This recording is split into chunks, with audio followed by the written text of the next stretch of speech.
This is a presentation of Northeast Streaming Sports. You're listening to TGI Sports Talk with your host Keith Angle on Northeast Streaming Sports.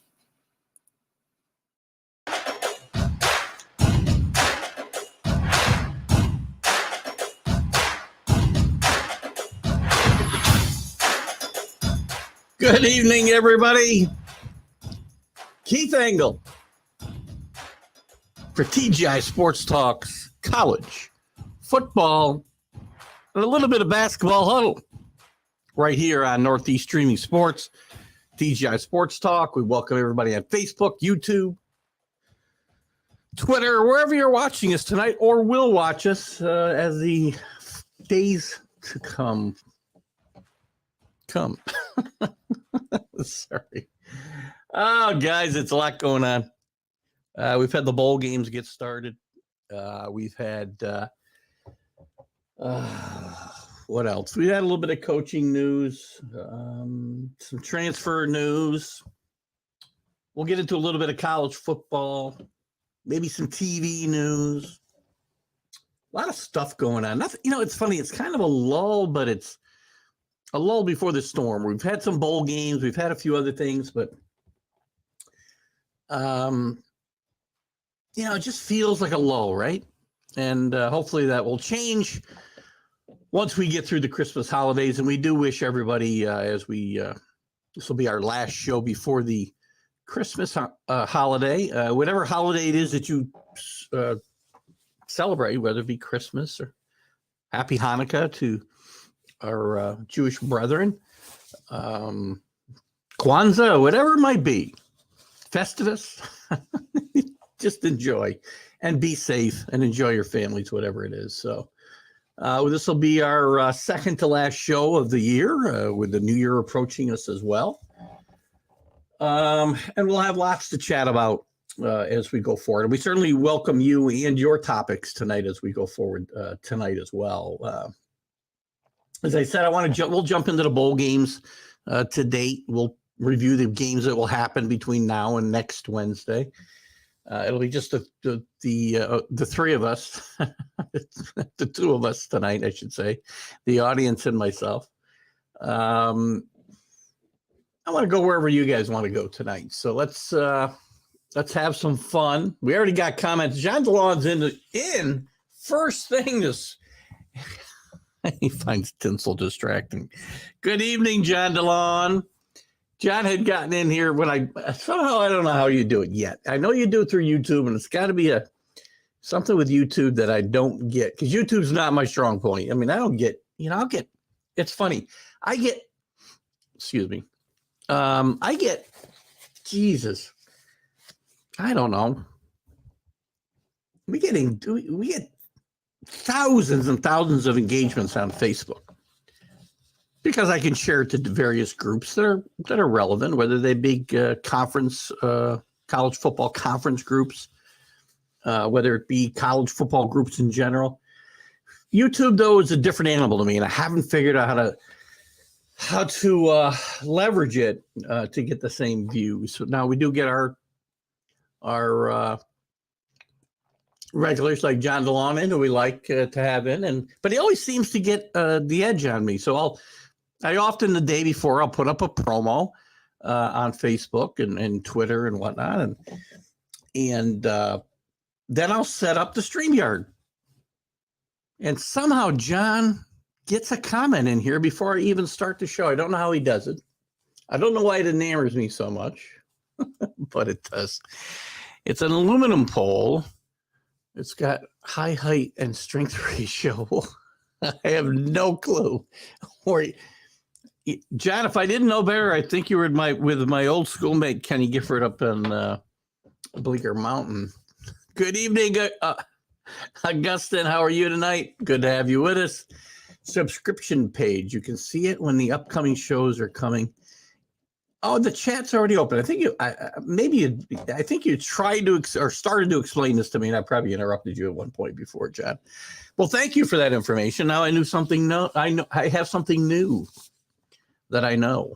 I just got to learn how to manipulate YouTube to get we're approaching 2,000 followers on Facebook, but I've only got a few dozen or whatever on YouTube. And in all fairness, I've spent no time on it. I really don't know how to do it. I don't have the time to do it. For getting the content out to you guys is my number one priority, and getting the engagement and the views after that is kind of taking its own course. So very strong on Facebook, good on Twitter, and a little weaker on YouTube. But there's times where we get some great stuff. Good to hear that you're doing well, Augustin. I know your Oregon team will be playing in the upcoming bowl games. The aluminum pole comment, Frank Costanza talking about Festivus pole. Thank you, John. I think I need to binge on some Seinfeld, obviously. And the Festivus episodes are the best. We all know that.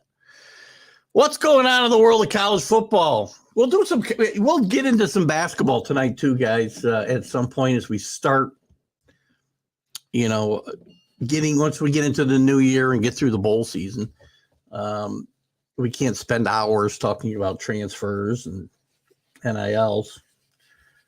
So we'll get into college basketball a little bit as we get into the new year, but we'll dabble in a little bit tonight if we have time, depending on where you guys decide to take it. Like I said, it's kind of a lull. I mean, there's some games going on. We're going to review those here in a second, but it's very tough for me.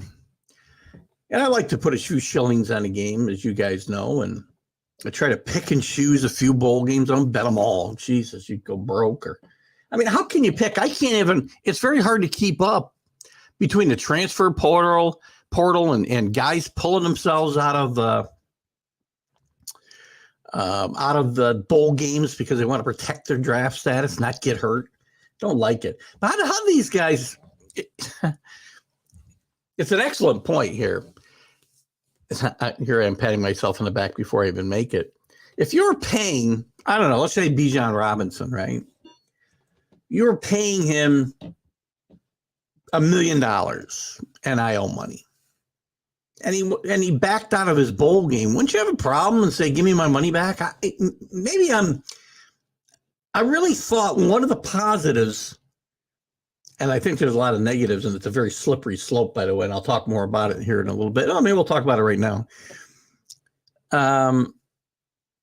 This whole NIL, I've not been happy with it. I said it's a slippery slope from the beginning. But if one of the positives I thought we might see is that guys were getting a bunch of NIL money from boosters or whoever, that they might be more inclined to stick around and play in bowl games, but it's not happening. Guys are leaving in droves. They either put themselves in the transfer portal, which takes them out of playing, or they want to protect their draft status, not get hurt. It's just aggravating as hell. I'm doing good well other than the aggravation I feel right now about guys pulling out of bowl games. There's too many anyway, as we talked about. I know this bowl games do serve a purpose for the schools that get in them. They get 15, 20, 21, whatever it might be, extra practices. And maybe even with the guys leaving and not participating in the bowl games, they get a view, and we get a view of these teams and what they might be for next year. But I'd rather see more of the, and here I'll give the SEC a little nod, the Alabama. I don't see guys, as a rule, pulling out of Alabama's bowl games. Now, I understand they've been in the playoff, and guys don't normally pull out of those games. There's been a few. But this year, with Alabama not making the playoff, I think it's impressive that Bryce Young and Henderson have decided to play in a game where there were some rumors they may not. And I think it has something to do with the coaching and expectations that are set for these players. And I'll be very honest with you. If I was an NFL general manager or coach, I would have very large reservations about picking kids who take themselves out of these games. You play all year to play in this game, and some of them are more meaningful than others, obviously. And then you yank yourself out. I would worry about that kid's makeup.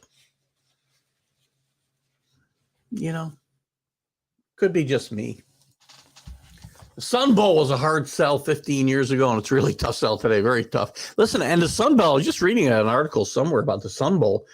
The Sun Bowl has the second longest continuous relationship with a network, CBS, of any sporting event in the country, in history, if I'm not mistaken. They've been affiliated with CBS since 1968. The only event longer is the Masters. So, and again, I think the Sun Bowl again, I think it's not a bad destination, right? But the destinations don't matter anymore. I don't think to teams. It used to years ago, and with the playoff expanding, which I am for. Again, it's hard for a guy who's a traditionalist like me and an old fogey like me, who likes his traditions, to give up the traditions of the Rose Bowl and the traditional ties to the Big Ten and the Pac-12 and the Sugar Bowl with the SEC, and I guess that would be an at-large, and the Big 12 and the Orange Bowl and an at-large. And those things are all been going away anyway, but now they're really coming to an end with the playoff expansion, which again I'm happy about. But again, I like my traditions, and it's upsetting. Sun Bowl is a great bowl game that's been around a long time. We talked about this a few weeks ago, the ones we would keep and the ones we would get rid of. The Sun Bowl I would definitely keep. No, I know you're not picking on the Sun Bowl. I like the Sun Bowl. There's a few that I would keep for I would never get rid of, to be quite honest with you. Let me see something here if I can do this quickly. We'll go through these again. We did this one time before. Let's see how quickly. Yeah, let's see if I can do this quickly. This should be backwards, probably. So I don't know what I just did. Damn it. That's not what I wanted. What did I have here? Is this not my bowl game matchup? Oh, I see. Here we go. Rose Bowl we definitely keep, obviously, right? Let's just say, let's pretend it's a world where we still had the age-old affiliations. I'm keeping the Rose Bowl. I'm getting rid of the sponsorships, by the way. You won't hear me mention sponsors, unless that's the name of the bowl. I'll keep the Cotton Bowl, keep the Citrus Bowl. I don't even know what the ReliaQuest Bowl is. It gets played, along with the other New Year's Day bowl games. I don't get it. Sugar Bowl, definitely. Don't need a Music City Bowl. The Orange Bowl, yes. Barstool Sports Arizona Bowl, no. Gator Bowl, yes. Sun Bowl, yes. Alamo Bowl, maybe. And anything that's just got a corporate sponsorship name, goodbye. Pinstripe Bowl, bye. Texas Bowl, bye. I've got 6 bowls. Holiday Bowl, I'll keep. There's 7. Liberty Bowl, I'll keep. There's 8. Military Bowl, I'm going to keep only because of the military schools, and they don't even get to play in this game. Something called the Guaranteed Rate Bowl, no. 7. Independence Bowl, I'll keep. 8. Armed Forces Bowl, I'll keep, because again, Air Force, there's a tie in there a lot of times with the Armed Forces Bowl. I believe the winner of the Armed Forces Trophy gets to play in that bowl. So there's 8 or 9. Boca Raton, no. Potato Head Bowl, no. Whatever the hell it is. New Mexico, no. I won't say the name of the late night host bowl, just for you, John. And that's it. I'm keeping about 8 bowl games, guys. We're going to have a playoff, which may expand to 16 at some point. Forget about these other bowl games. Take the 7 or 8 that I mentioned, incorporate them into the playoff system, and let's be done with this crap. I just get sick of it, man. I really do. I know I've talked about this a lot. The Rose Bowl got the memo, get on board or get left behind. Again, they were the last ones, right, John? They were holding out. Well, they've held things up forever because they were protecting, a couple of things. They wanted to keep their tie-ins to conferences, and they wanted to keep that New Year's Day 4:45 slot, which was golden. And they know now they won't have it forever. So you're absolutely right. I keep the Liberty Bowl. Absolutely. Definitely keep the Liberty Bowl. But again, there's probably a couple of these bowls that I would have thought I'd come up with more than 8. But again, some of them have just dropped what the name of the bowl was, and I might have wanted to keep it. We had something called the Blue Bonnet Bowl years ago, which was played in the Astrodome, I believe. And it was always played New Year's Eve. And when I was a kid, I liked that game, but it doesn't even exist anymore. It's been gobbled up by some corporate sponsorship. And the money's just ruining the sport. I'll get into some more transfer portal stuff, but there's 1,000 guys, over 1,000 players right now in the transfer portal. I mean, if you just do the math, then, about half of them, at least, probably 30% of them would have been in bowl games. And again, if I'm an NIL guy, if I'm sponsoring a player, I want to see him play, not sit out. I'm hoping the expanded playoff will encourage kids to stay in and play, at least on 12 teams. But I'm shocked the NIL hasn't had some effect on these guys in keeping them where they belong. And the NIL money is getting crazy, by the way. I said in the beginning, the NIL mixed with the transfer portal, horrible, horrible, horrible combination.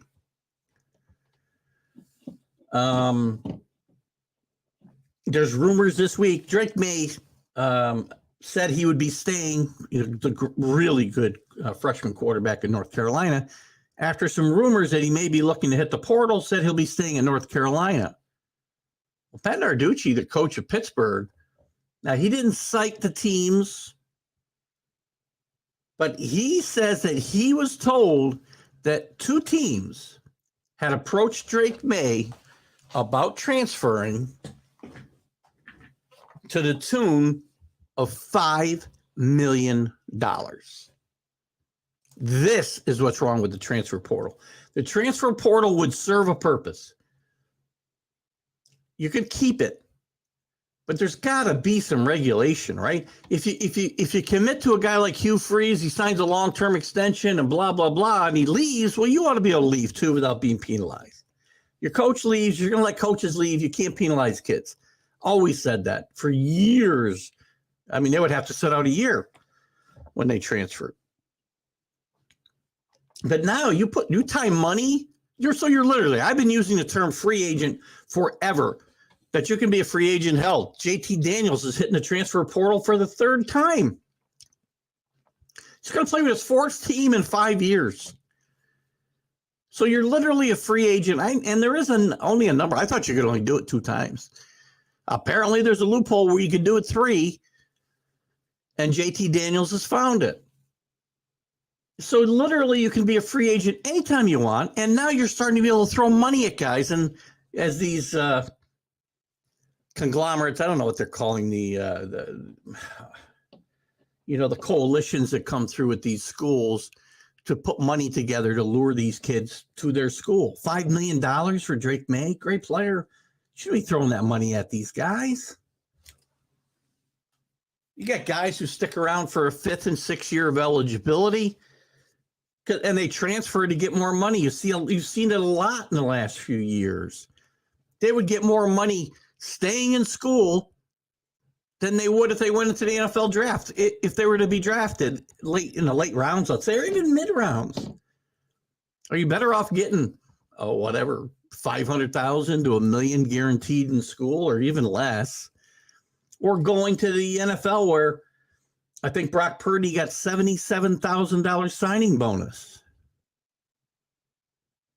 Probably could have got more than that in NIL money to stay in school. Oh, what do you got here, John? Am I familiar with a term called portal retirement? It's where players go into the portal and don't take offers to save themselves the embarrassment of retiring. Half of these guys are retirements. That's possible. It's a good point that you bring up, John.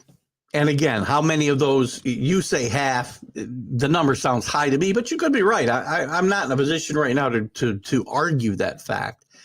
But even if you're right and it's half, there's 500. And again, let's not lose sight of the fact about what I just said, too. There are guys who are, I don't know if you want to call it gaming the system, but they're taking advantage of their extra year, making money in the portal and the NIL through taking advantage of the NIL through this portal rather than going in possibly in the NFL for less money or nowhere. Do I have a problem with Wall Street investors leaving one investment firm? No, I don't, but this is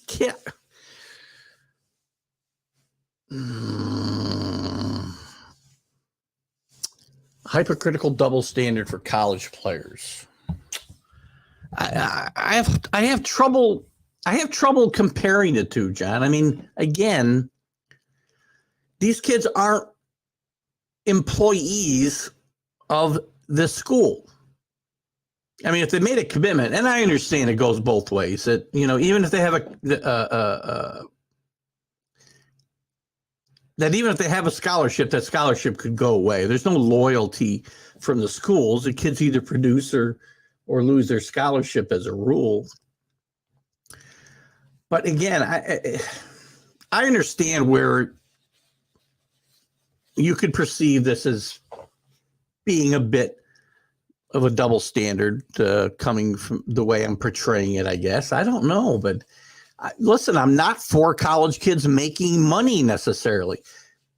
If you need money to get home because your grandma died, where in past years, coaches and programs have been put on probation for taking care of a kid like that. Well, sure, you should get some kind of consideration and help with what you need. But to be playing college football, making millions of dollars, where their schools are behind this money in a lot of cases, and we know that's the case. We know damn well that's the case.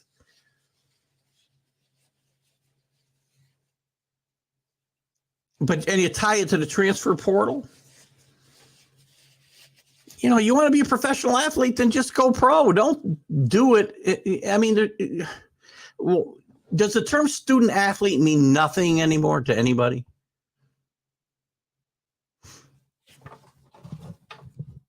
I mean, John, I'm all for it. Listen, there's nobody I'm a capitalist, believe me. I am. People ought to be able to earn money for their wares. But that's not what the NCAA is supposed to be for. And we've got a new president coming in, Chuck Baker, former Massachusetts governor, or maybe he still is. Maybe he hasn't resigned yet. I don't know what the situation is there. Republican governor, again, out of Massachusetts. You think it's going to be any different than it was under Mark Emmert? It's not going to be any different. I'd forgotten they haven't even filled the post yet. So how much do they even need a president when they don't have any real power? So nothing's going to change here. It's going to get worse. And then you'll end up with lawsuits down the line, probably because some of these NIL deals or promises that are made to kids to come to certain places don't come to fruition. I don't know. It's just, again, I think it's just an ugly thing. What do you got here, John? It's the same thing. Both the investor and the football players have unique skills. I understand that. I understand they have skills that are in demand. But again, historically, those skills were paid for with an education. That's what you got in return for supplying your wares in in the NCAA.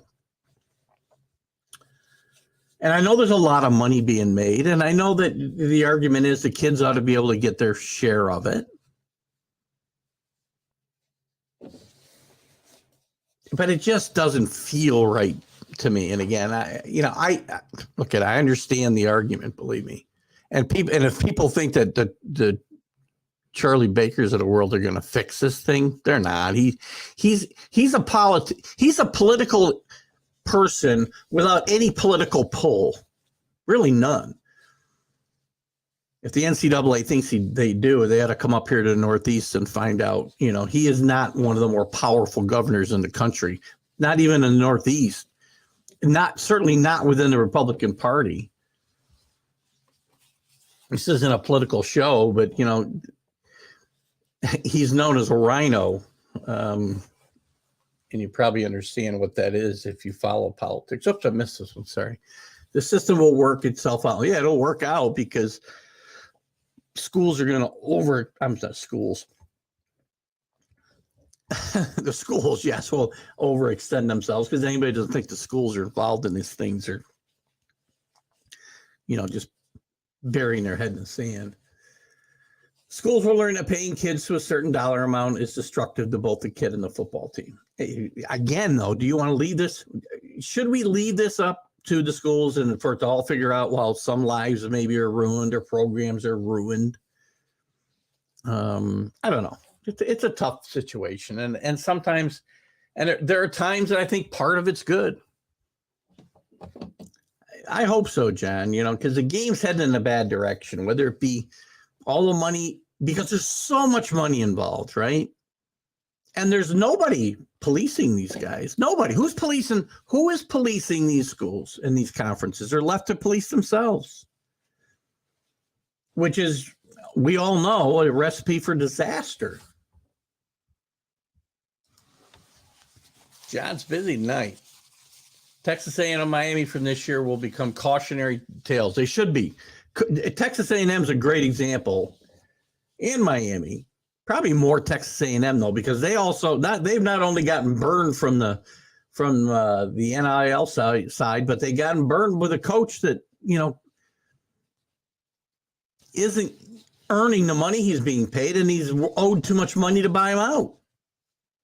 So hopefully that will be the case. And you're right, two very bad football teams who probably are going to still dabble in the portal this year. A lot of money, man. There's a lot of money being thrown around, and even more money coming down the pike with TV contracts. And, and again, it really shouldn't matter in the NIL conversation, because the schools shouldn't be driving these deals. But it seems funny that as soon as this TV money goes up, the NIL money goes up.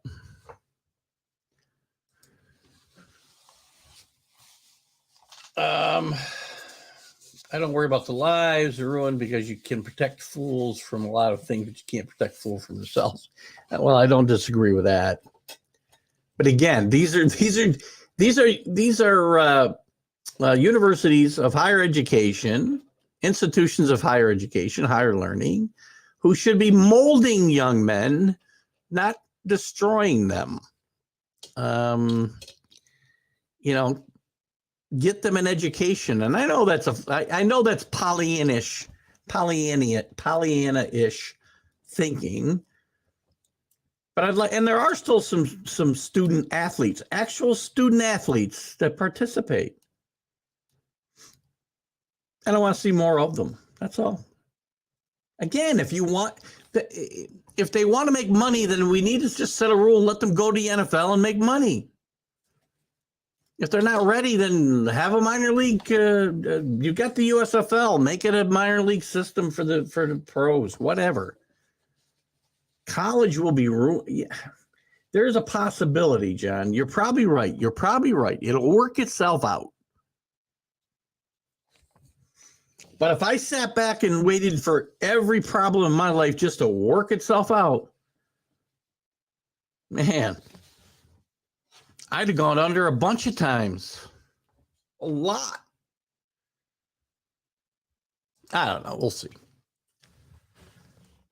I mean, think about it, Johnny. And again, this conversation we can continue for a second here for sure. I mean, do you really think the hiring of if the NCAA really wanted to do something and really try to control this themselves, they would have put somebody with some teeth, put somebody in there with teeth and give them some power as the president of the NCAA. But we're going to get more of the same from Charlie Baker. He's just going to be a caretaker and look out for the schools. There's no policeman here. And again, I don't. This isn't. If we were talking professional baseball players and professional baseball teams, I would agree with your. You can't protect the fool from himself. But again, if you're the guy waving the fool's gold in front of the fool, then you have to take some of the responsibility when that fool falls. So, anyway. It is what it is. What are you going to do? I mean, there's nothing we can do. What else has happened here? Arch Manning officially finally signed with Texas, so there's that news. There was certainly a little bit of apprehension because he hadn't signed that commitment letter yet. He has signed it now, and again, is it worth anything? I don't know. I guess he could hit the portal tomorrow if he wanted to.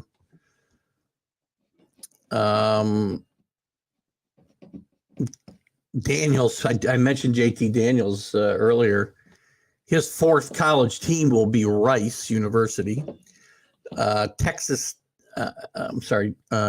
State quarterback Leary will be replacing Will Levis, who's going to be a first-round NFL pick. I don't know. Early in the year, I would have said he was a top 10 pick. His draft stock may have dropped through the year, but we'll see. But Devin Leary, who was the starter at NC State before he got hurt, will be transferring to Kentucky, which is a bit interesting, I think. Since we're on the transfer topic, let's just stick with it, I guess. And let me find my little cheat sheet here. Who are the best players? Who are the best players in the portal right now? What do you got here, John? Oh, Touch had something new. Who's the best players in the portal right now? And have they moved? Travis Hunter, who kind of shocked the world last year by spurning Florida State for Jackson State and Deion Sanders, has hit the portal. I mean, the rumors are that he'll follow Deion to Colorado, but I find it very interesting that he hit the portal here as soon as he could. Deion's been gone for a couple of weeks. He still hasn't committed yet.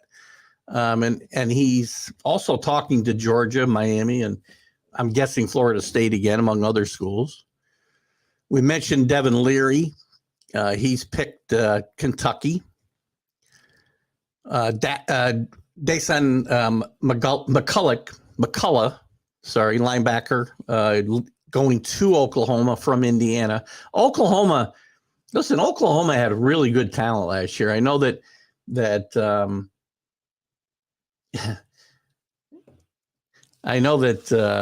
some Oklahoma fans that are very good friends of this show would probably disagree, but Oklahoma had better than 6-win talent this year. So Brent Venables under the gun there, and he better get it together. And this is a nice signing for him to help fix that defense, which Lincoln Riley just left. Lincoln Riley left the cupboard bare on defense, but there was enough talent here to win the Big 12. So to me, Oklahoma's very poor season falls directly on Brent Venables' feet. But this will be a good signing for him. Dominic Lovett, wide receivers leaving Missouri. The teams that are supposedly interested in him range from Big Ten contenders to some of the SEC schools that Missouri plays against. Dorian Singer, wide receiver, is going to USC, transferring from Arizona. That'll give Caleb Williams somebody to replace Jordan Addison, who was a transfer from Pittsburgh last year, and they teamed up very nicely for sure. Let me get through these top 10 or so, and I'll come back to you, John. Another wide receiver, Deshaun, I can't even say his name. His names get wackier all the time. Dijon, I'll say it that way. Stribling, wide receiver, is going to Oklahoma State from Washington State. And they're also going to be looking for a quarterback in the portal as well, as Sanders is moving on. Spencer Sanders is moving on in the transfer portal himself. They'll be looking for another quarterback probably. And there's a lot of quarterbacks in this portal right now. Grayson McCall, we talked about here several times. He's leaving Coastal Carolina.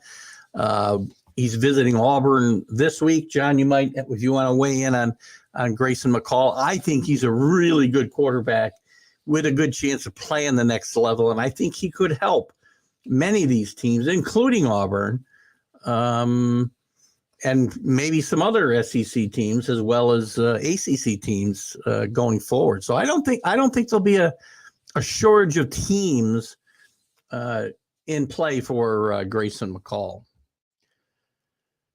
Spencer Sanders, we mentioned, leaving Oklahoma State. He'll have some interesting prospects. Again, there are teams that are looking for quarterbacks out there. UCLA is going to be looking for a quarterback. Notre Dame, reportedly, who has not hit the transfer portal that hard, will be looking for a quarterback. So I really think that you're going to see a lot of if I'm not mistaken, there's like 72 quarterbacks in this. And even if I use John's math, and half of them are retiring quietly, then 36 Division I FBS quarterbacks are going to be available in the portal this year, which is pretty amazing, I think.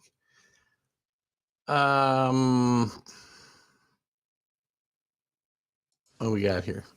Well, this goes back to what I was talking about. The NCAA has no more teeth and no more power because everyone has figured out that they crumble and give in instead of going to court because they can't afford lawyers to defend these. Well, there is that. But again, if you were a real policing organization, you wouldn't need to get the courts involved all the time. But you're right. I think they've caved so many times, and they let these conferences, the Power 5 conferences, dictate how college football will operate, and by extension, all of college sports. Trust me, the separation of college football and the NCAA is in the works. I don't doubt this for a second, John. I don't doubt this for a minute.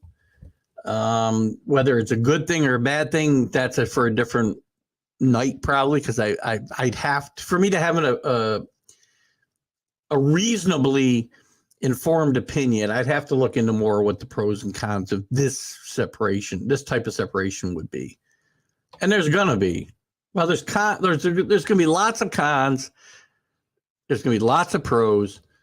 I don't know. The NCAA as it's constituted today is a myth. It's not even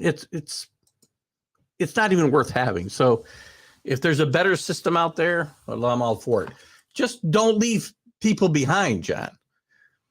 The NCAA, if the NCAA and college football do separate, then let's not leave, some of these smaller conferences out to benefit just the Power 5. I don't want to see that. You might. The SEC might. John, I think USC is a player in the Travis Hunter sweepstakes as well. That's entirely possible. I don't doubt it. Lincoln Riley's step. He's got to really improve that defense. One guy's not going to do it, but Travis Hunter would be a good start. And I don't doubt that they're involved there as well. But I'm not sure why you don't even want to live in that hellhole that is otherwise referred to as Southern Los Angeles. You're probably right there, John, but they do attract an awful lot of high caliber athletes, and they have for decades, save for, a downturn here before Lincoln Riley got there, a little bit of a downturn after Pete Carroll and before Pete Carroll,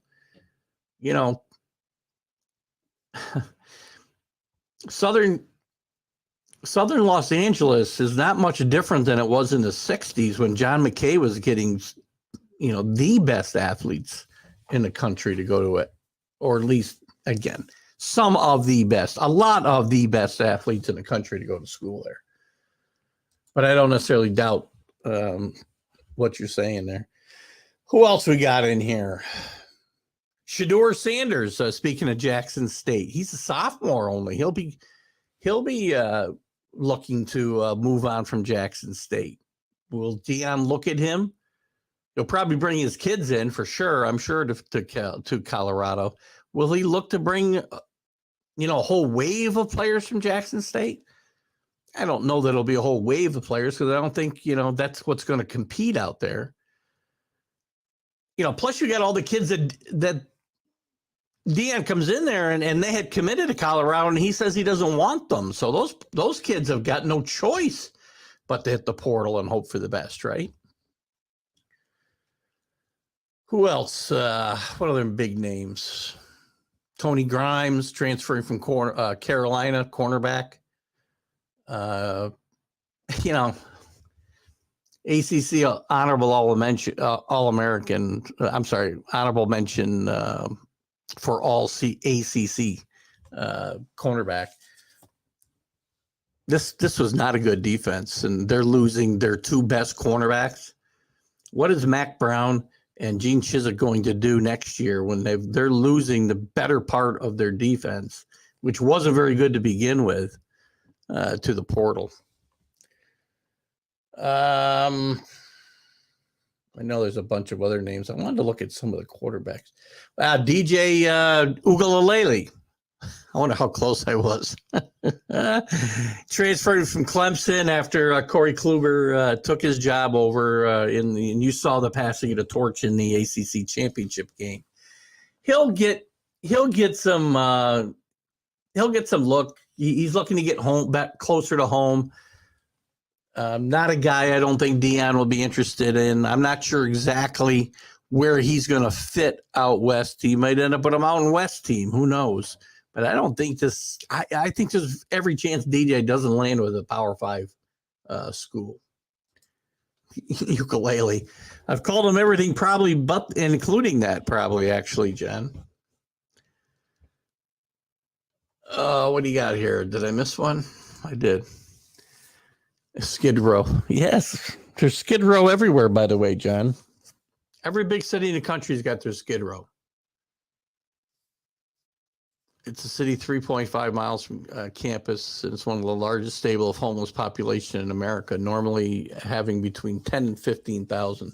Yes, I'm well aware of of that situation in Southern California, as well as the rest of the country. I mean, they're there. Go look for them. I forget where you're in Mississippi.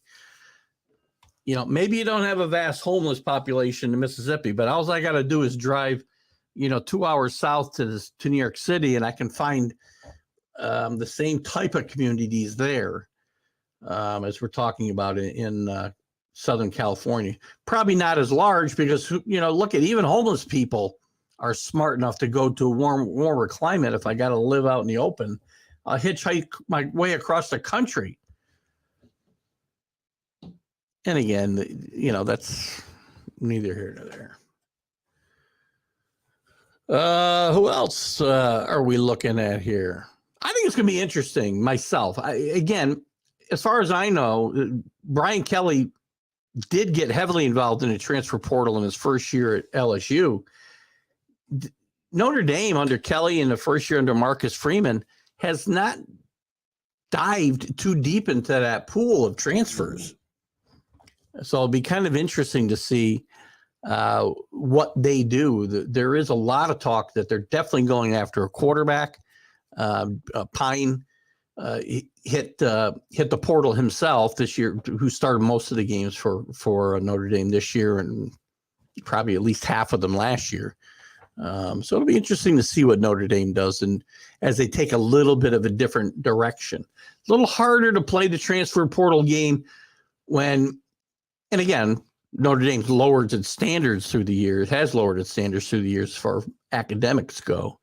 but it's still not as easy to get into Notre Dame as it is some of these other schools that'll be in play for these top quarterbacks. It certainly can't be harder to get into Oklahoma State than it is Notre Dame, for instance. Anybody else? We'll be looking at this as we go through. I was hoping to kind of look at the quarterbacks. Why can't I sort this? I thought I could sort this by quarterbacks. Top available transfer quarterbacks. Let's stick with the quarterbacks for now, just because there's so many players. We talked about McCall. We talked about Spencer. We talked about Sanders. He's rated the third best quarterback in the transfer portal this year, the kid from Jackson State. DJ's fourth. I don't know. Do we think DJ's going to go somewhere else and get a fresh start and turn into an All-American? I'm not so sure. Brennan Armstrong from Virginia, fifth-year senior. Again, this is one of those cases that I mentioned before where Brennan Armstrong stands to make more money by transferring for his fifth year than if he were to put himself in the draft and go either undrafted or go in the middle to the back of the draft and get a signing bonus of between $70,000 and $150,000. He'll get more in NIL money staying in school. And again, John, I'm really, and I've been this way since the beginning. I'm of two minds on this. So we'll see. Luke Atmeyer transferring from Ole Miss. He was the backup this year. So you're going to see Lane Kiffin, everybody's favorite coach, jump into the portal again. He's backed up both Matt Corral and Jackson Dart as starters there. Graham Mertz transferring from Wisconsin. And the quarterbacks that have already committed somewhere else, Devin Leary, who we talked about before. Austin Reed, who had put himself in the portal and took himself out. He's playing tonight. In fact, I put a little wager on Western Kentucky getting 5 against South Alabama. I think they're playing South Alabama. Simply because Austin Reed is back. This is a great pass. This turned into a really good passing offense and a fun team to watch play. Bailey Zappi was there before him, if you do remember. Drew Pine, I mentioned before, is going to Arizona State, leaving North Carolina. Cade McNamara going to Iowa after leaving Michigan. Nick Evers, who had backed up at Oklahoma this past year, is going to Wisconsin and to join Luke Fickell there. So those are some of the quarterbacks available and some of that have moved on already. Where am I? Did you ever hear? Are we going to start every comment with, did I ever hear? Did I ever hear the story about Notre Dame and Urban Meyer's preliminary talks when they were hiring back in the late? I do know that Urban Meyer was interested in that job. I think it's when was he leaving Utah? Yeah, he must have been leaving Utah before he went to Florida. So what do you say here? When they were hiring back in the mid to late days, Urban was told he would get 0 academic exceptions and hung up.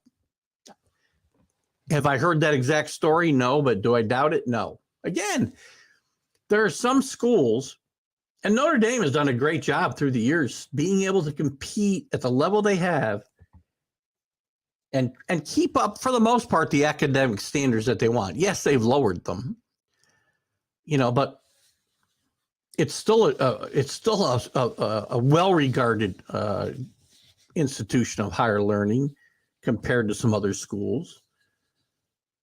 And listen, I would argue that the downfall of universities like Miami Miami has very high academic standards. Now, people think that, because the football team was full of thugs back in the 80s, that this is not a good university school a good university, and they're not interested in teaching kids and the learning aspect of college life. Well, I can tell you that's wrong. I know this firsthand about the University of Miami, as my stepson is a graduate of there. And went on to get his doctorate here this last year at Chapel Hill in North Carolina. Well, I figured he hung up the phone. Good evening. Alan, you missed me ripping Oklahoma and Brent Venable a little while ago. You know, I'll recap just a little bit. You know, everybody talked about Oklahoma 6-6 and, you know, Lincoln Riley disappearing, Brent Venable, tough situation. Brent Venable inherited a lot of talent there, enough talent to win the Big 12. 6-6 isn't going to get it done. And he's going to be under some heat this year. So I had mentioned that. That's about all you missed, Alan. Good to have you with us tonight, though. That's not all you missed. I've been talking about the transfer portal and NIL, and John and I have gone back and forth about the merits or demerits of it. And now I've been talking about quarterbacks in the transfer portal. No, I think I'm pretty sure, John, that it's possible that Notre Dame dabbled with him even before he went to Utah. He went from Bowling Green to Utah, and I'm pretty sure because they wouldn't have been looking for a coach. They wouldn't have been looking for a coach, Notre Dame, after he left Florida. Because they had Brian Kelly all that time. They weren't, you know, there was no, unless it was when Kelly was kind of dabbling with the NFL. But I think their serious dance with Urban Meyer was before the time he went from Utah to Florida. That'd be my guess. Urban Meyer's a good football coach, you know, but you know he didn't have the best student athletes. Sorry. You know, I saw up close the train wreck that was Aaron Hernandez. You know, and there's a lot of people like to point fingers at Bill Belichick and the Patriots brass for turning a blind eye to what was going on with Aaron Hernandez, which is, I totally agree that there's no way they didn't see this kid with, you know, again, I'm not saying they thought they should have known he'd go out and become a serial killer. Well, once you kill more than one person. But again, this kid was, I think you can take the hood out of these kids, or take these kids out of the hood, but you can't take the hood out of the kids sometimes. Their posses come with them. Florida, man, he was in trouble right and left in Florida. And Urban Meyer get him out because you could play football. He'd get him out of trouble right and left. Now, again, to the Patriots side of this, and this isn't an NFL show, but I did bring it up. They should have known what they were drafting. And I think the hubris of Bill Belichick is he thinks he can turn these guys around in his way. And he's done it a lot of times. But, you know, it's a great example of whatever the hell I was talking about. I'm on painkillers here for my back, so I just lost my train of thought. Plus, I got COVID fog still. Kelly was at Notre Dame for 12 years, right? And that would have coincided with Meyer leaving Florida, no? John? Let's check them out. We got to find out when Urban Meyer... When did Urban Meyer leave Florida? Wikipedia. We can change this and make him leave whenever we want if we'd like. Yeah, so he left Florida, 2010. All right. Well, you know, my guess would be they dabbled with him twice then. But that would have been when Kelly got there. Now you got me curious, John. I got to know. All right, let's see. Notre Dame. Okay, got there in 2010. He got there the same year but he was there through 2010. Brian Kelly was already there through Urban Meyer's first year at Florida. So I doubt very much after 1 year of Brian Kelly, Notre Dame was dabbling with Urban Meyer. Alan had a 2-hour show with Carlos, the Mad New Yorker, tonight. Big 12 and specifically Texas getting Arch Manning. Texas already had Arch Manning, let's be clear. He just officially signed his letter today. So, again, I don't think today was, because today was a signing day, right? And so they couldn't make it official till today. He could be, there was no guarantee he was going to go to Texas other than his word, which means nothing today. So I guess he could have left, and he could leave tomorrow. That's the way the system's built. I like Texas. Check out Alan's show, by the way, the Wednesday night roundtable on Let's Talk Sports. Check them out on YouTube. You'll probably like the content. Aaron Hernandez. It's not Aaron Hernandez. I know you spelled his name right. Or wrong on purpose, I should say, John. No, he was Aaron Hernandez was screwed up from the time he was a young man and before he got to college. But the problem is everybody who should have been a role model in this guy's life enabled him. And again, yes, I understand he had to hide who he really was and whatnot, and in his community and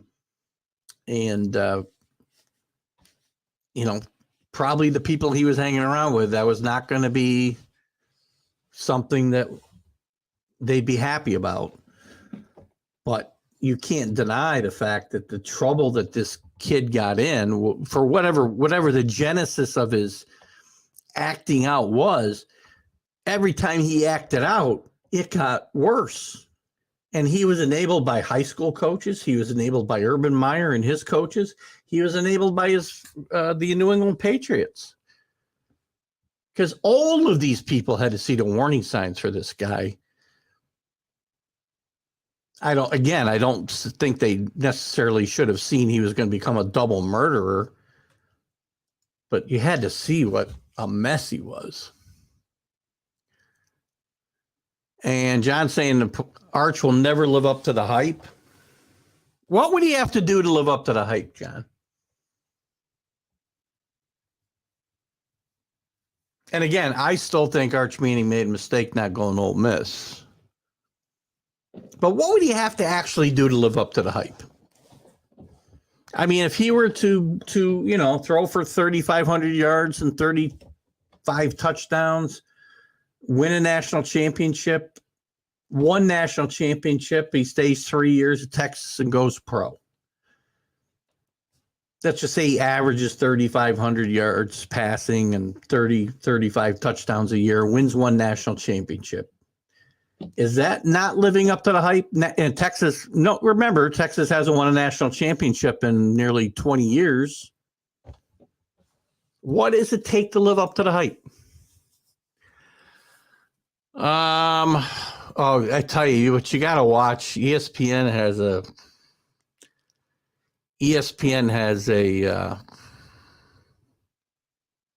I think we're talking about Aaron Hernandez here again. ESPN had a great, I wish I could remember the name of this. It's very disturbing to watch this documentary. He was win it Natty. That's it? Okay, well, again, he wins one national championship. He's lived up to the hype. That's not unreasonable, I don't think, for any highly recruited kid to be expected to do. I mean, Peyton wouldn't have lived up to the hype if he hadn't won a national championship. Eli didn't play on as great a team as his brother, so I don't know that he had that. Arch has got something that these guys. Peyton didn't have the hype, I don't think, coming out of high school that Arch does. But so again, if you think he's not going to live up to the hype, then you think that Texas will never win with Steve Scarsazian, probably, and that you may very well be right there. No, again, they can't. That's probably, this is the problem with the NIL. Why does this kid need to get a boatload of NIL money when in 3 years he's going to break the bank in the NFL? Most likely. Dave Gayek, good evening. How are you, buddy?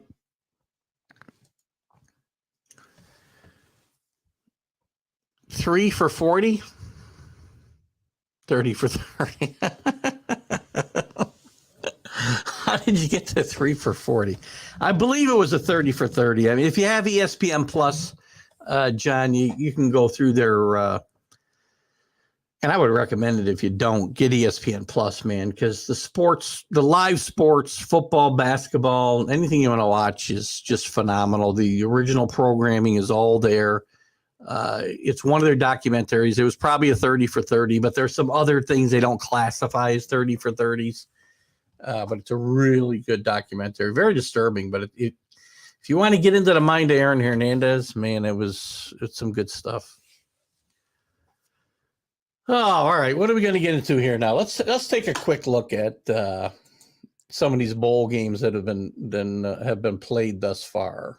Let's go from the beginning here. The Wasabi Bowl. Yeah.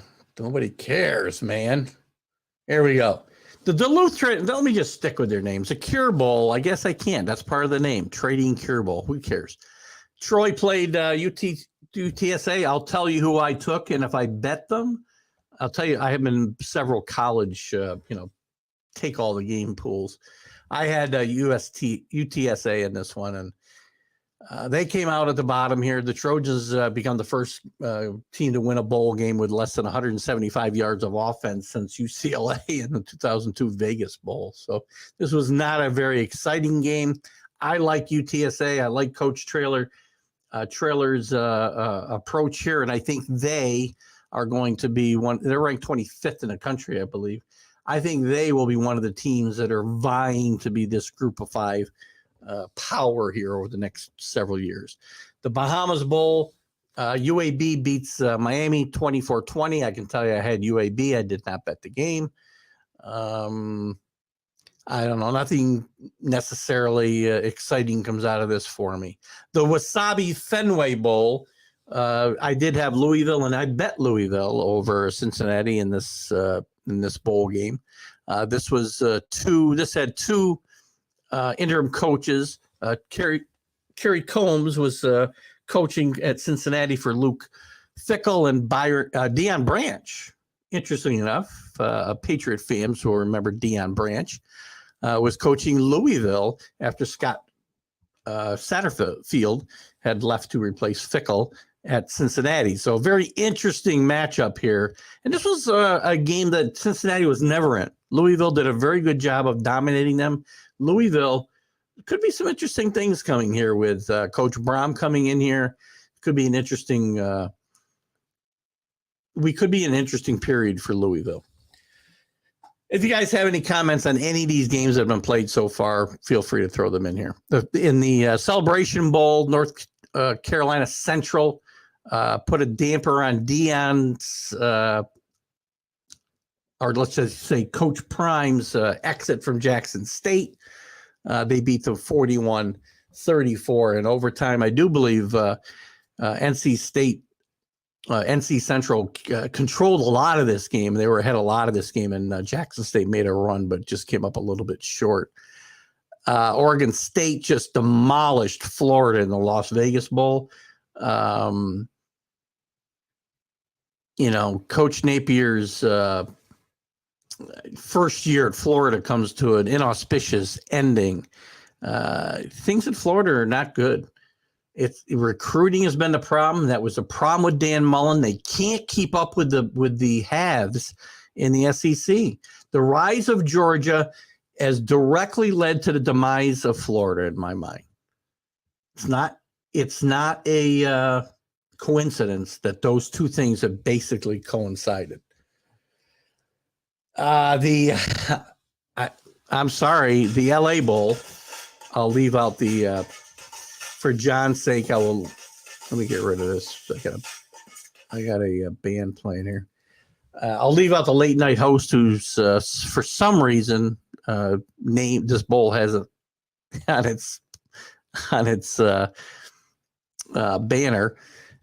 Fresno State rolls over. By the way, I picked Oregon State over Florida. I didn't bet the game. And Washington State, I did take Washington State, and I bet Washington State plus points here. Lost. Their defense just was not very good. And Fresno State and quarterback Jake Hayner played very, very well. Fresno State's an underrated team. I think the Mountain West is an underrated conference. I think there's some good football being played there. The Lending Tree Bowl, such exciting names we have for these bowls these days. Southern Miss beats Rice 38-24. The big news in this one, Frank Gore Jr. rewrote Southern Miss's bowl and school record books. He also broke an NCAA bowl game record when he ran for 329 yards in this game. That was the big news in that game. The New Mexico Bowl, I did bet BYU. They slide by SMU 24-23. SMU tied the game, or didn't tie the game, scored a touchdown with no time remaining, I believe. And they went for the 2 in the win, which I commend them for. Don't put us through overtimes and these ridiculous unneeded bowl games. Frisco Bowl, Boise State, who I did pick, did not bet them. Beats North Texas State 35-32. The Marshall Thundering Herd roll over UConn. I did take Marshall in the Myrtle Beach Bowl. Eastern Michigan beats San Jose State. I took San Jose State in this game, did not bet it. They beat, that was in the famous Idaho Potato Bowl. And Toledo beats Liberty. I took Liberty +4 in this game, by the way, so I get a win, but they lose the game 21-19. Not a bad game to watch last night, I thought. Tonight, I do have... So on the picks, let me get to some comments, see if there's any. Sorry, I almost spilled my water everywhere. Before I go to tonight's games or the games for the rest of this week, let's see what kind of comments we got here. John, Texas Longhorns football will never be the same. Listen, Texas also has gone through up and down. Every program has gone through up and down periods. Let me read the rest of your comment. Sorry. Football will never be the same because it's impossible to insulate players from a soft culture that has all those Californians, brought with them when they invaded Austin. I think we've had this discussion before. Every program has its peaks and valleys. Every program, including the best, Alabama. All you need in there is a right football coach with the right approach, the right attitude, and the right players. Just like Nick Saban turned around Alabama after 3 decades, save for a couple of years.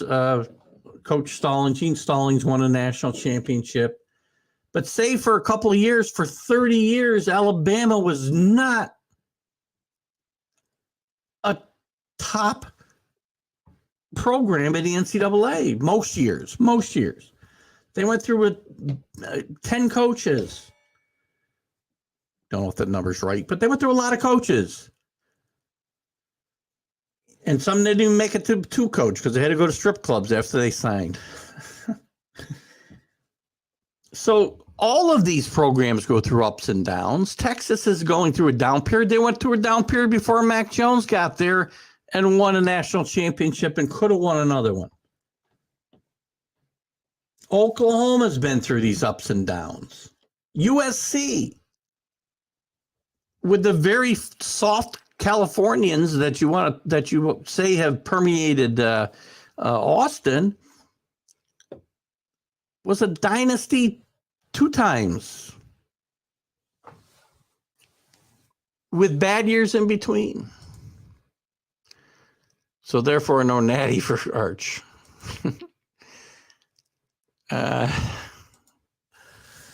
Those Percocets are making Keith knock over his drink. I don't know what they are. I don't think they're Percocet. Don't get old, man. I woke up this morning feeling great, and by 8 o'clock, I had wrenched my back so badly. I finally had to get into the painkillers here this afternoon. Good one, though. Telling you, Texas football's dead. Forever. Forever. It's been said before, John, remember? Again, remember the roller coaster history of almost every program, great program that we can talk about. They said that Texas was dead after Darrell Royal left. Was it Fred Akers? I think that was his name. He had some good years, but then they went through John Malkovich, John Malkovich, and a bunch of other bad coaches. And then Coach Brown comes in. As I said, wins a national championship, is dominant over, nearly a decade. Could have won a couple of national championships. Didn't. I get it. But they were a dominant team again. And then after he left, they went through and they're still doing it, still trying to find the right coach. Charlie Strong, Tom Herman, now Steve Scarsazian. You find the right coach who bring the right culture, the right program, and the right players. Texas can be what it once was, but nobody's going to be dominant for 30 years and 20 or 30 years. That's not going to happen. There's going to be these peaks and valleys. I mean, Alabama now is the closest thing we've had to the old Oklahoma dynasties, the USC dynasty, the 60s. And as I said, even before he got here, they were a wasteland for a while. From a public policy standpoint, one of the worst things that can happen to a city is if we're to be run by Cal. Listen, I don't disagree. From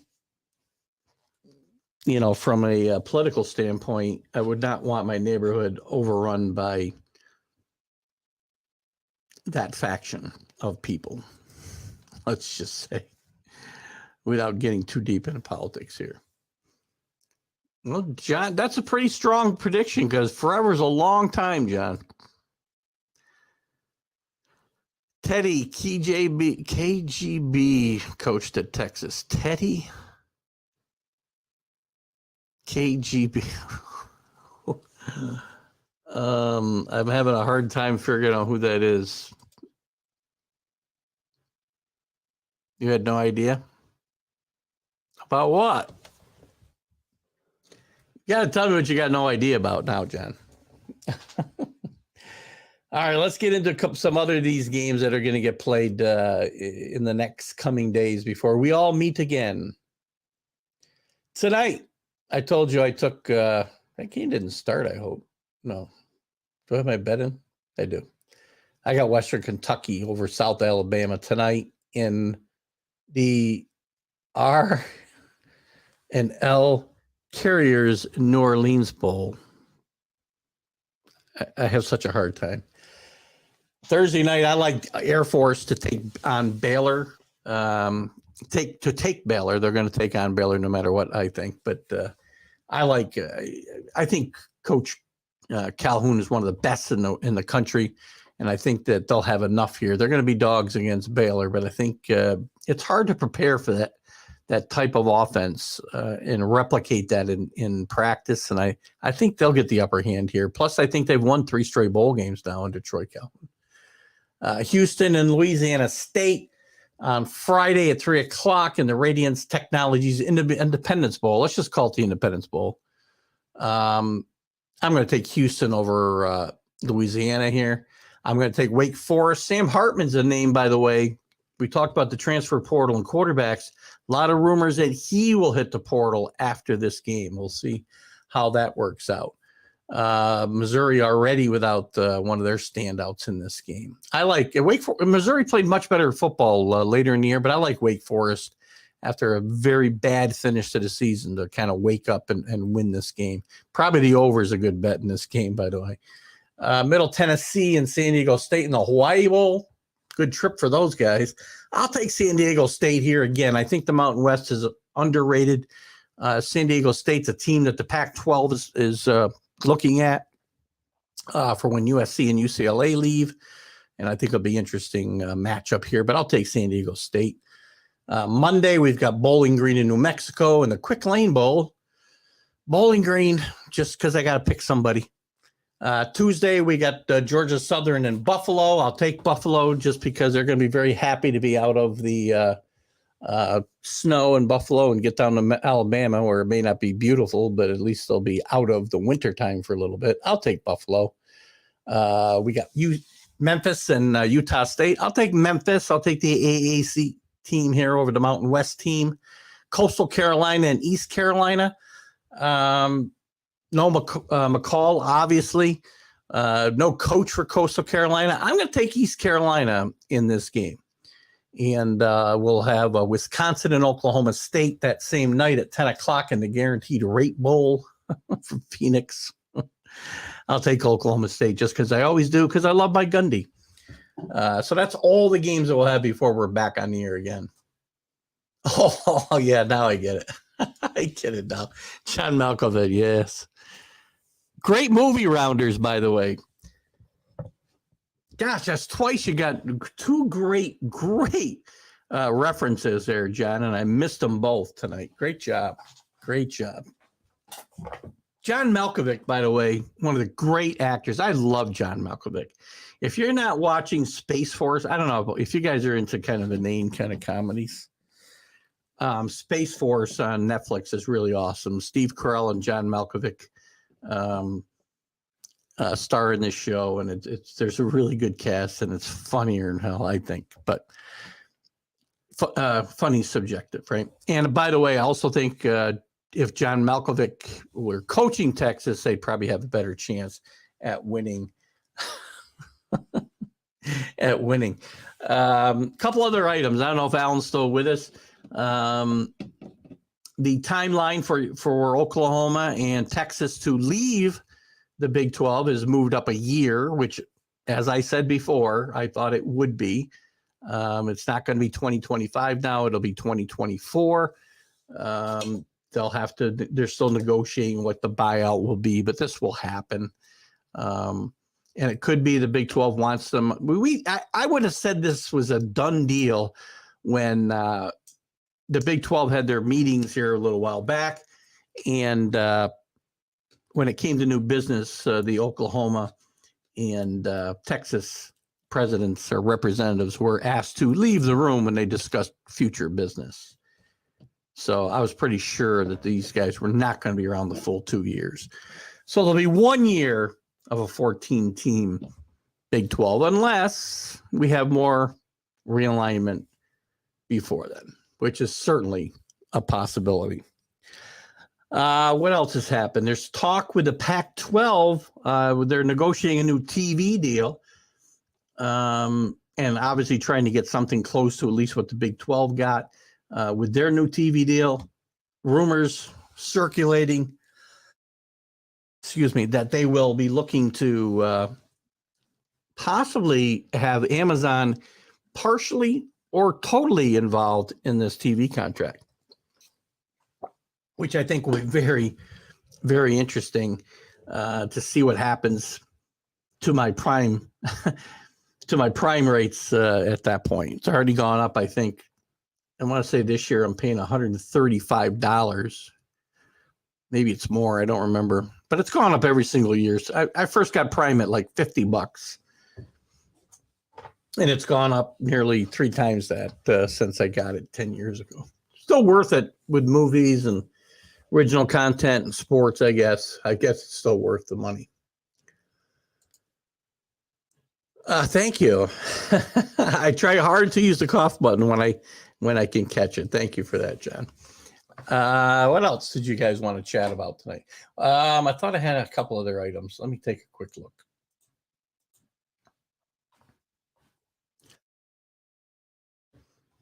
Talked about Charlie Baker, big deal. I mean, come on, jeepers creepers. The NCAA is not serious, right? I mean, they're not. They are not serious about getting.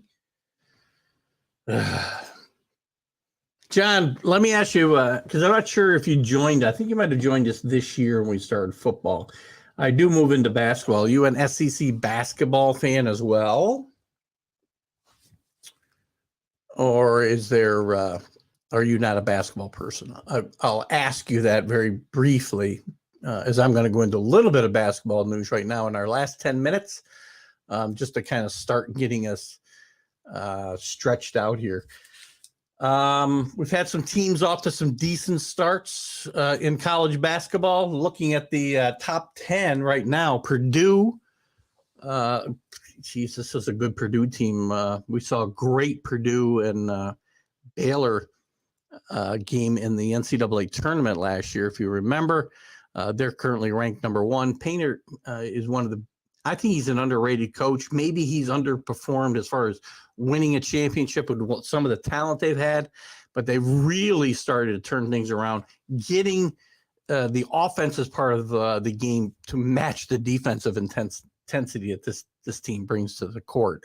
UConn out of the Big East here, the new Big East, if you will, is now ranked number 2. They got 21 of the 61 first place votes. The rest went to Purdue. Houston, who's been number 1 at one point this year, falls to 3rd. They're actually up 2 from last week, but they're in 3rd place right now, and they were in the top spot at one point this year. Kansas, off to their usual strong start, 10-1. They're ranked 4th. Arizona, Sean Miller apparently will not face any sanctions from the probe that has been done from this ongoing NCAA and FBI investigation. It feels like it's been going on for 10 years, but it's only been probably 3. He will face no sanctions from what I read today. Virginia, who played a really good game with Miami last night, is ranked number 6. Texas is at 9-1. They're a bit in flux because their coach, Chris Beard, was arrested on domestic violence charges here about a week ago. So we'll see how that affects that team going forward and whether Coach Bryant will be part of this team going forward. Alabama and Tennessee are 8-9. Should have said it the other way around. Tennessee and Alabama are 8-9. So the SEC has got, SEC to B, I want to count Texas, has 4 teams in the top 10 because Arkansas is number 10. We'll take Texas out of that. They got 3 teams. Arkansas, Eric Musselman. I had him last year. I was all over this team. I think they're better. I think they're more talented this year. I've got them again on a futures pick to win the NCAA tournament. 4,000 on a $100 bet. Not as good as last year's 8,000, but we'll take it.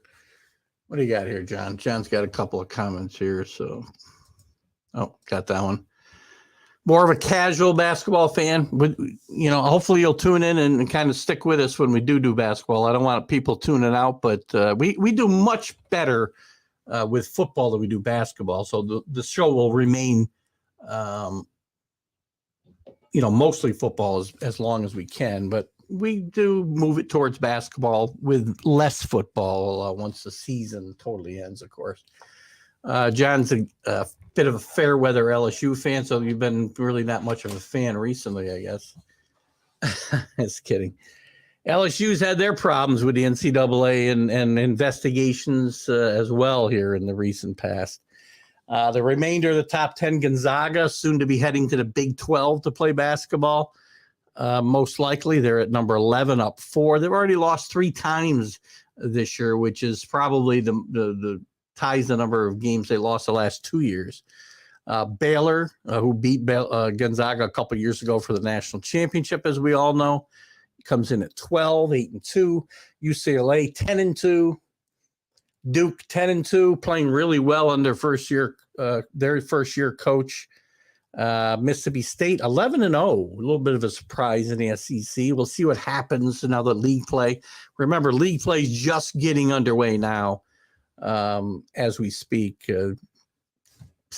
At best, there's 2 or 3 games been played in conference. Illinois 8-3, Wisconsin 9-2, Indiana 8-3, Kentucky's only 7-3. TCU, another great job so far by Jamie Dixon, one of the underrated coaches in the country. Virginia Tech 11-1, Miami 11-1 under Jim Larangara, who's done a great job there with this program. Had a pretty good run in the NCAAs here a couple of years ago, a little bit down last year, got them back to 11-1. I think 3-0 in the conference, if I'm not mistaken. Marquette 9-3, Arizona State. Bobby Hurley securely on the hot seat coming into this season, off to a really, really good start out in the Pac-12. Let me check something here. I wanted to see if I was correct about that, because I think those records were before last night's games. Now, yeah. Miami beat. Yeah. Say it one more time. Yeah.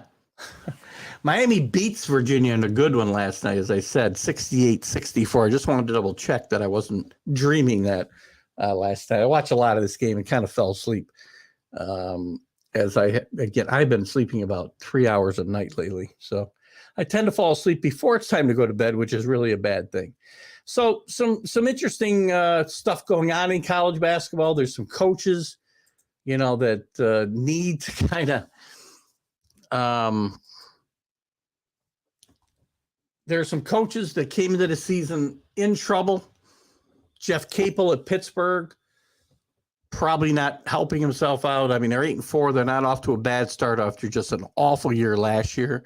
Probably going to be in big trouble. Mark Fox, not off to a good start. They're 0-12 in conference out there. I'm sorry, in non-conference play out west of California. Just a matter of time for him. Patrick Ewing at Georgetown. We all know about the troubles he had last year. Still, they nearly matched their win total from last year, but they're 0-5 against power conference teams. Not a good start for Patrick Ewing. Barely kept his job last year. Probably going to have trouble this year. Bobby Hurley, we just talked about, off to a great start, getting himself off that hot seat a little bit at least. Kevin Keats at North Carolina State. They're off to a 10-3 start, just 2-3 against power conference teams, but a little bit better start. I'm not going to give you all these, just some of the bigger teams or bigger names. Jim Boeheim at Syracuse. 8-4 now. They've had some bad losses, though, man. They've lost 2 times in a row, 2 years in a row to Colgate at home. Can't do that if you're Syracuse. They did beat Notre Dame this year so far, but again, Syracuse has been middling at the 15, 16, 17 win total for quite a while now. And Jim Boeheim things may be passing Jim Boeheim by here really quickly. Josh Pastner at Georgia Tech, former Memphis coach. He's been on the hot seat there. They're 7-4 right now. Again, getting into conference play is where it really gets sticky for some of these teams. Some of the other guys, Mike Hopkins at Washington was on the hot seat. He's currently 9-3, 1-1 in the Pac-12. Probably okay for the moment, but he better keep his his galoshes nearby. So just a couple of quick notes on the college basketball scene to kind of get us into that rhythm of starting to look at some college basketball as college football will wind down here in the next 4 weeks. So lots of good bowl games coming up, guys. Lots of good conversation tonight about the NIL. John DeLong, thank you. You did a great job, and maybe we'll have to have you come on the show one night. We'll do some face-to-face debating about the ills of college football, college sports in general, and some of the conversation about your SEC elitism. I kid. You're a great follower. I love having your comments and being able to kind of go back and forth with you, John. Alan, thanks for coming in late. Check out Alan's show over on YouTube as well on Let's Talk Sports. He's got his Wednesday night round table.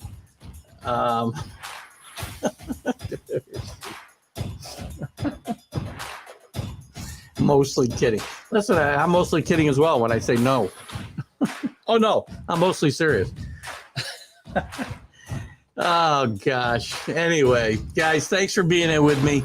We'll be having next week, we'll be diving into the really big bowl games as we get heading towards the college football playoff on New Year's Eve. The New Year's Day bowl games will get played on January 2nd, and we've also got some other big games next weekend. But we'll get you up to date on all of that and more next week right here on college football and some basketball huddle right here on Northeast Streaming Sports and TGI Sports Talk. Have a great night.